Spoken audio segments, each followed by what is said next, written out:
Estefania Gutierrez Lazaro was a normal teenager, living with her family in a quiet neighborhood in Vallecas, a suburb of Madrid, Spain.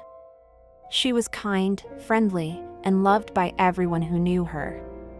Estefania enjoyed spending time with her friends, playing sports, and listening to music.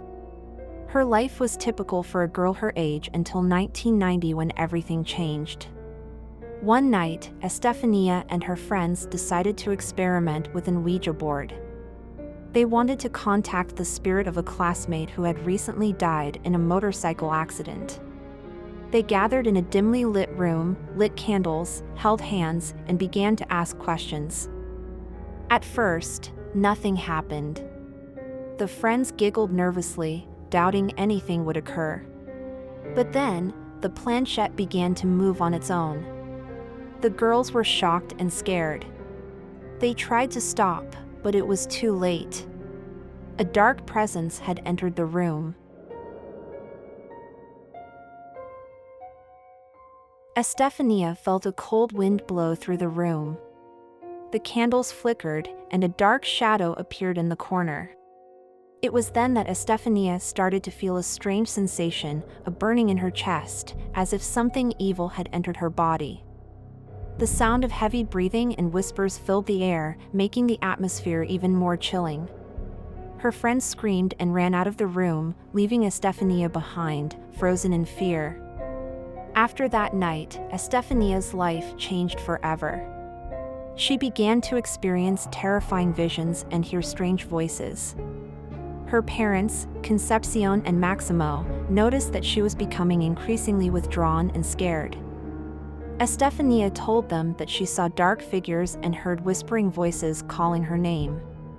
She was terrified to be alone and couldn't sleep at night.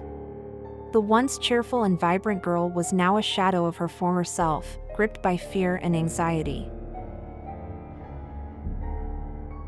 Her school performance began to suffer, and she lost interest in the activities she once loved.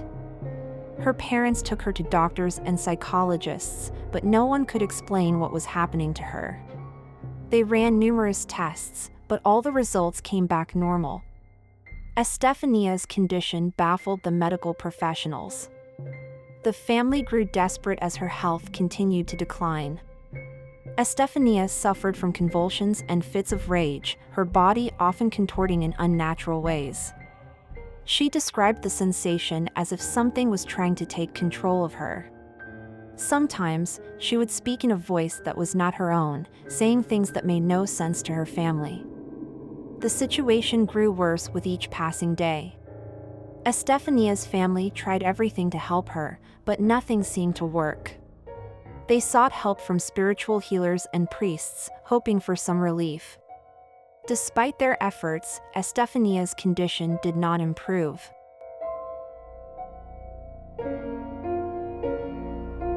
The family felt helpless, watching their beloved daughter suffer. The priests perform exorcisms, but Estefania only seems to get worse. The dark presence in their home became more pronounced, and the family's fear grew. One night, during a particularly violent seizure, Estefania cried out for help. She said she saw dark figures surrounding her bed, trying to drag her away. Her family watched in horror, unable to do anything to save her. On July 14, 1991, Estefania Gutierrez Lazaro died under mysterious circumstances. The doctors could not determine the cause of her death. She was only 18 years old.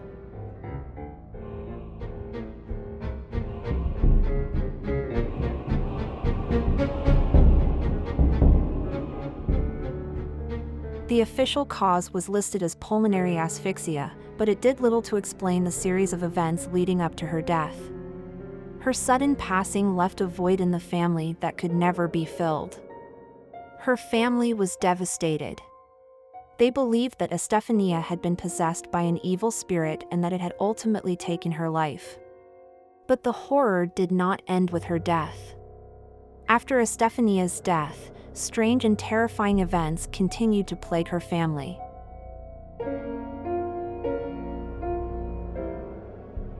They reported hearing unexplained noises, seeing shadowy figures, and feeling a dark presence in their home. It was as if Estefania's spirit was still with them, unable to find peace. The family began to notice that the occurrences were most intense in Estefania's room, where the Ouija board session had taken place. The family was at their wits' end. They called in priests and paranormal investigators to help cleanse their home, but the activity continued. It seemed that whatever had haunted Estefania had now attached itself to her family.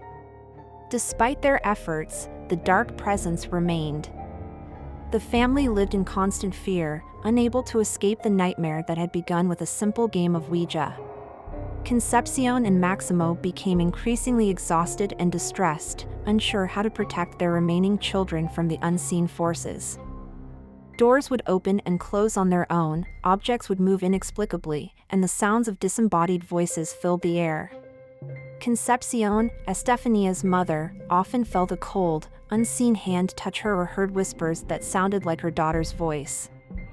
Maximo, her father, once saw a shadowy figure at the foot of his bed, resembling the dark figures Estefania had described. The experiences were not limited to the parents. Estefania's younger siblings also experienced terrifying phenomena. The younger children would wake up in the middle of the night, screaming in fear, saying they saw Estefania's ghost or other shadowy figures in their room. The family dog would bark at unseen entities, further adding to the fear and tension within the household. The once peaceful home had turned into a place of terror, and the family was desperate for a solution. They even considered moving, but financial constraints made it difficult. A picture of Estefania also caught fire in front of everyone's eye. In a desperate attempt to end the haunting, the family turned to the media for help.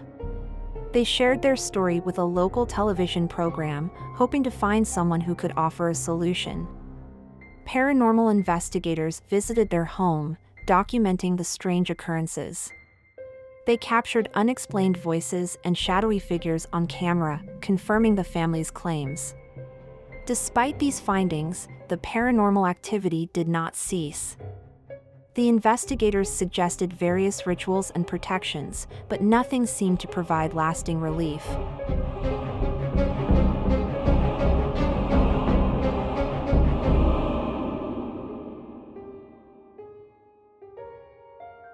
Finally, Estefania's family made the difficult decision to abandon their home and settle somewhere far away from the evil spirit that had tormented them. Ever since they moved to a new place, they reported no further encounters with the demon or any paranormal activity. However, the old house did not remain quiet. It continued to haunt anyone who even crossed the area. The dark presence lingered, casting a shadow over the neighborhood. The new occupants of the house also experienced terrifying phenomena. Many reported seeing shadowy figures, hearing strange noises, and feeling an oppressive presence. Some even claimed to have seen the ghost of a young girl wandering the halls. The house became infamous in the neighborhood, and its dark history deterred many from getting too close. Stories of Estefania's haunting spread, and the house became a local legend. Estefania's room remained untouched, a sad reminder of the young girl who had once filled it with laughter and life. Her story serves as a horrifying warning about the dangers of playing with forces beyond our understanding. The tragic tale of Estefania Gutierrez Lazaro is a stark reminder of the unknown and potentially malevolent forces that exist beyond our comprehension. Her family, now settled in their new home, tries to rebuild their lives, but the memory of what they endured stays with them. The true nature of what happened to Estefania remains a mystery. Was she truly possessed by an evil spirit, or was there another explanation for her suffering? The unanswered questions and ongoing paranormal activity associated with her story continue to fascinate and terrify those who hear it. Today, the house where Estefania lived and died stands as a grim monument to her tragic story. It serves as a reminder of the night when a simple game went horribly wrong and a family was plunged into a nightmare from which they could not escape. the dark presence that haunted the house seems to linger still, a testament to the enduring mystery and terror of Estefania Gutierrez Lazaro's short life and untimely death. The house remains a symbol of the unknown and the unexplained, a place where the line between reality and the supernatural is blurred.